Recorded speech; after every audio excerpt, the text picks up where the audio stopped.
നമസ്കാരം. ഈ തദ്ദേശ തിരഞ്ഞെടുപ്പിൽ നിറഞ്ഞത് അയ്യപ്പ വികാരമാണ്. ആഞ്ഞടിച്ചത് ശബരിമല സ്വർണ്ണക്കൊള്ളയും.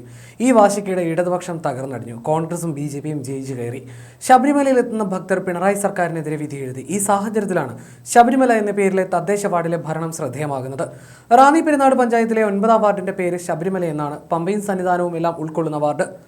റാന്നി പെരുന്നാട് വാർഡിൽ ഭരണം CPM നിലനിർത്തുകയാണ്. ഇതിനൊപ്പം നിലയ്ക്കലും അട്ടത്തോടും എല്ലാം ഉൾപ്പെടുന്ന ശബരിമല വാർഡിലും ഉത്തമ വിജയമാണ് ഇവിടെ CPM നേടുന്നത്.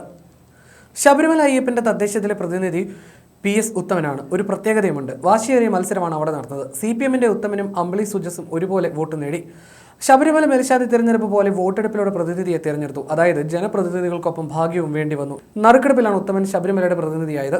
കഴിഞ്ഞ തവണ BJPക്കായിരുന്നു ഈ വാർഡ്. ഇത്തവണ BJP 3ാം സ്ഥാനത്തേക്ക് പോയി. അതായത് കേരളത്തിലുടനീളം ശബരിമല വികാരം BJPക്ക് തുണയായപ്പോൾ ശബരിമല വാർഡിൽ അവർ തകർന്നടിഞ്ഞു. റാന്നി പെരുന്നാടിൽ 16 വാർഡാണുള്ളത്. ഇതിൽ 10 എണ്ണവും ഇടതുമുന്നണിക്കൊപ്പമാണ്. UDFന് 3 എണ്ണം, BJPക്ക് 3 എണ്ണം. അങ്ങനെ ഭരണം ഉത്തമനൊപ്പം CPM നിലനിർത്തി. കഴിഞ്ഞ തവണ BJPക്ക് 5 മെമ്പർമാരുണ്ടായിരുന്നു.